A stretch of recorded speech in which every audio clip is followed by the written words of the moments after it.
How are you doing, Jesse? It can't be easy seeing Dylan like this. I'm fine. What can you tell me? Is he still... human? Or is he his? I've taken numerous tissue samples and have tests running as we speak, but from the initial data, he looks healthy. I only see corruption in a superficial way. What does that mean? I don't know. This is all new, but if he's like you, maybe Polaris is preventing total Hiss takeover. Or maybe this is just a new form of Hiss. We've already seen how it affects people in different ways. Dylan told me he let the hiss in. Does that change anything? Voluntary conversion. I mean, hypothetically, that could affect the mental state post-corruption, as well as the extent of biological alteration. But again, this is new territory for me. I'll need time. You won't have it. I'm gonna shut down this lie projector. That's how the hiss are getting in. Once I close it, this should all be over. Jesse, we don't know how this works. If you severed their connection to the source, it could cause a terminal chain reaction. Every Hiss-corrupted individual dead. Better that than what Dylan is now. I'm shutting it down. This has to end. Whatever happens, happens. Okay, just let me know how I can help. Thank you, Emily.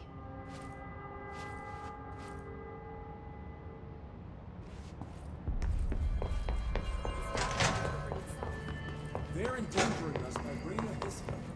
If Trent is still around, Your time, the thunderstorm splits you. Happiness comes, white burns, but yellow and red in the eye. Maybe Dylan's still in there. Maybe there's a way to reach him. I'd like to talk to my brother, please. Dylan? Dylan would like to tell you about a dream he had just now. This again? I was going to be the new director of this place. I helped you get a job here, so that we could be together. You were an office assistant. You'd make coffee and deliver the mail, and there was always plenty of work to do. And it stayed that way, forever and ever. It was nice. Really nice. That's debatable. But here's the strange thing. The dream shifted, and none of it was real anymore. It was a game. We were in a game, and it was a fucking boring game. But you couldn't stop playing. And then it shifted again. Or maybe it was another dream already. Or maybe I'm just confusing them. But in this other dream, it was more like a musical. This is an ordinary song about an ordinary girl from an ordinary town. It's the ordinary story. She worked an ordinary job in an ordinary office. Something. And that's all I can remember of that dream. Maybe that's for the best. You are warm through time. The thunderstorm splits you. Happiness comes, white burns, but yellow. You are warm through time. Happiness.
orders us to just sit on our asses and then leaves?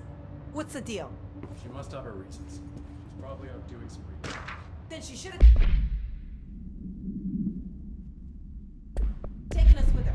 I need some action, goddammit.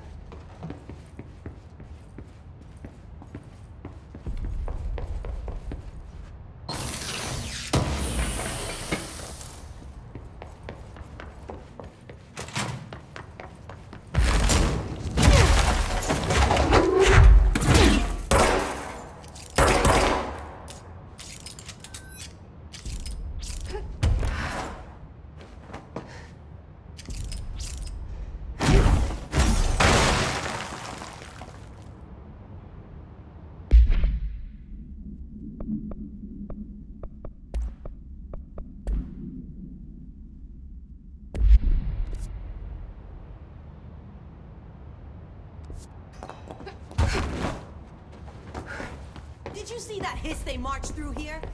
Why the fuck didn't we put a bullet in that thing's head?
August 4th, 1964, we discovered the oldest house while investigating a suspected altered world event case in the New York City subway tunnels.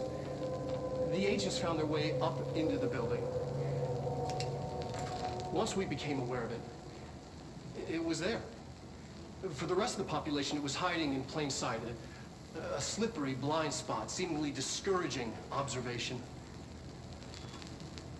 It's a place of power, an ongoing AWE of its own, seemingly adhering to its physical outer constraints and yet constantly breaking the known boundaries of reality. It's unstable, shifting. Note, for more details on control points and the research and process to stabilize and secure the core sectors, refer to a separate presentation. After extensive research and investigation, the Bureau made the building its headquarters on November 13th, 1968. The Federal Bureau of Control was never out in the open. This was always an obfuscated, classified top secret operation. So imagine our surprise when the building's observation-resistant aspects began in some unquantifiable way to affect the Bureau as a whole.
Find new prime candidates.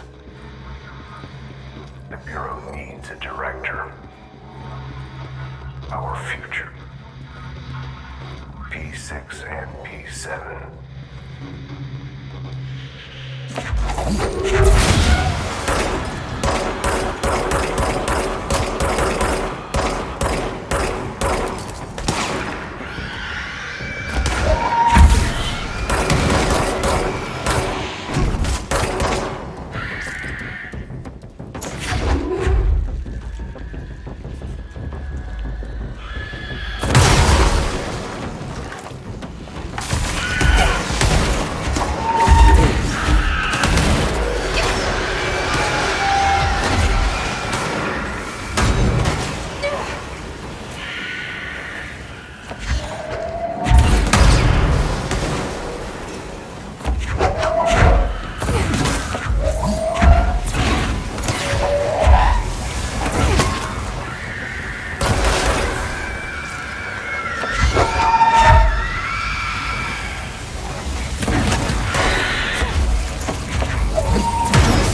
You've taken your body to the front monastery.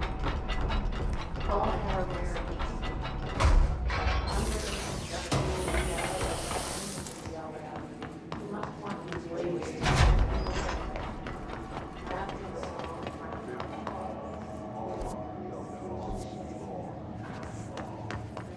How do you say it? Hurts me.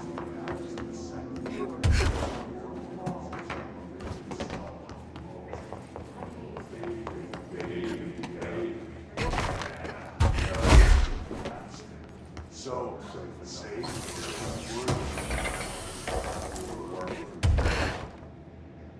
thunderstorm stories here.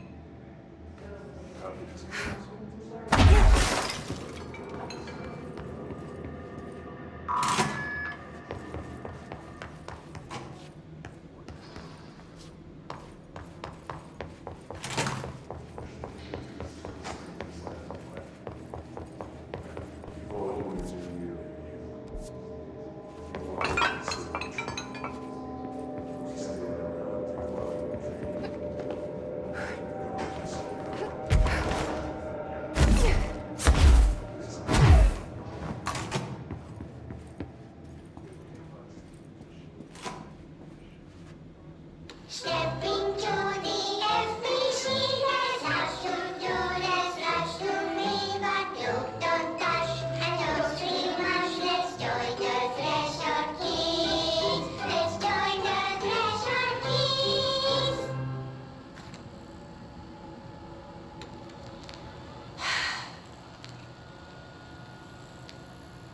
I can see you're upset, Meg. Why don't you tell Uncle Mr. Bones what's wrong? I did bad on my clairvoyance test. You can't ace every test, Meg. You see, everyone has different brains.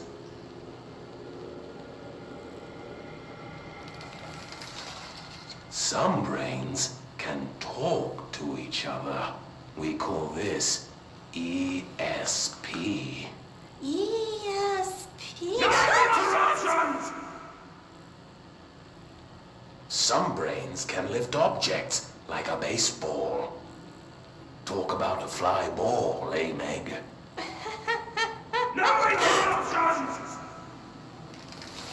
So who cares if you fail your clairvoyance test?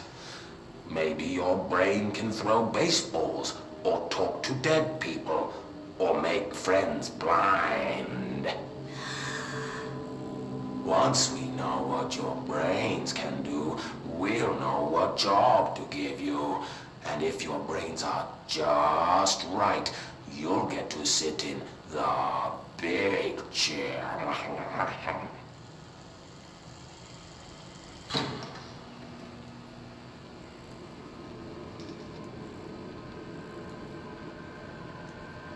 What if I don't want the big chair? What if I don't want the big chair? Everyone wants the big chair, Meg! That's why we're all here. Use those brains to listen for once, or the only chair you'll get in is the one with straps.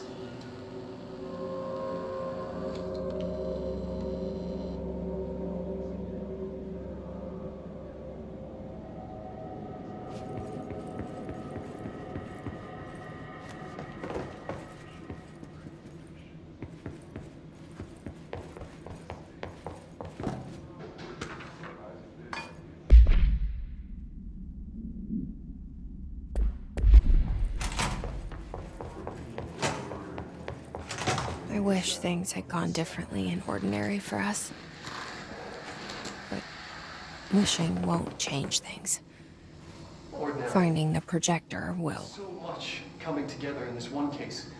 A new object of power, something we have not seen before. I mean, coming from me, that's saying something. And the boy, Dylan Faden, Prime Candidate 6. And the sister as well, once we catch up with her. But the boy, so much potential. We're talking Northmore level readings here. And I don't want to invoke his name. It's completely different circumstances here. It's remarkable.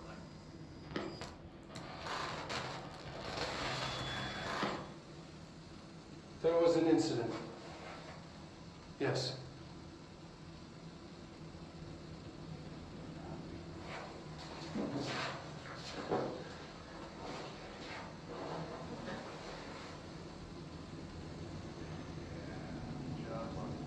We lost a valuable member of our team, yes. Excessive force. Dylan has so much. But he's just a kid. I'll take the blame. He needs some slack. I mean, boys will be boys. He's exceptional and under a lot of stress. Roberts got killed. It's an unfortunate accident, that's all. Marshall needs to realize this. We will make this work. We'll make this work.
Is this what Dylan wanted me to see? It doesn't matter. We need to find that projector.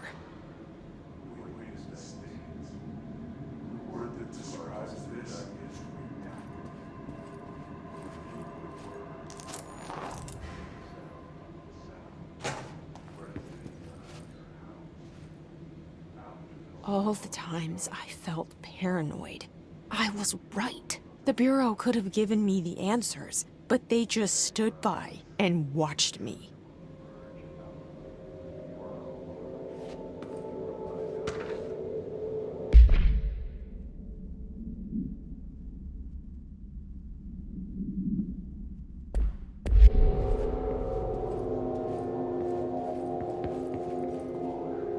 We used to play there all the time.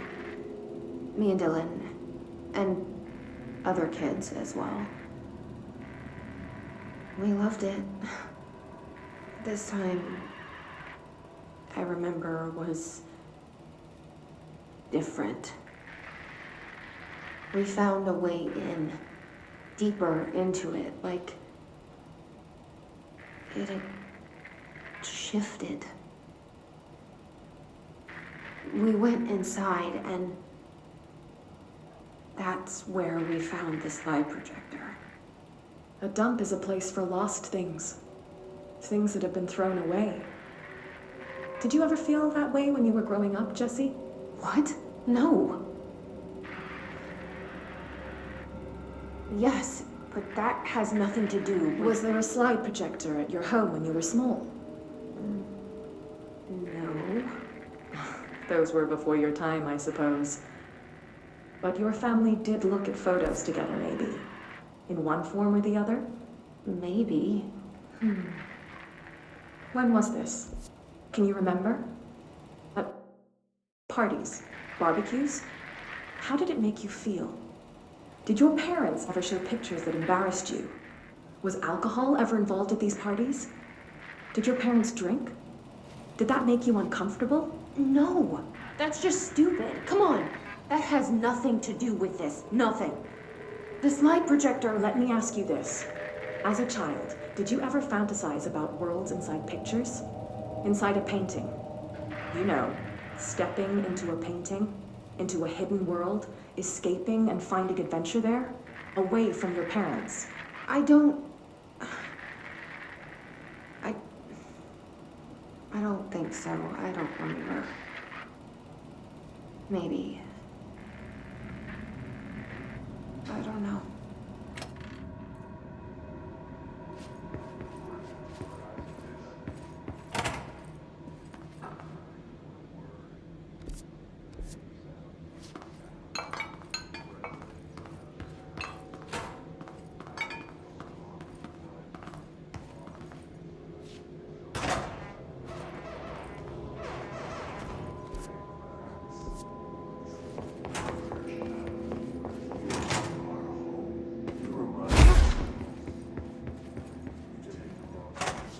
They studied what happened in Ordinary here. That's the place to start looking.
Dylan and I were both prime candidates. Experiments. Very different ones, sure, but both in a cell of some sort. Am I out of the cell now, or is all this, the house and being the director, just another cell? Who's really in charge here?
We're going back home. Of course we are. It started there, and it's never gone away.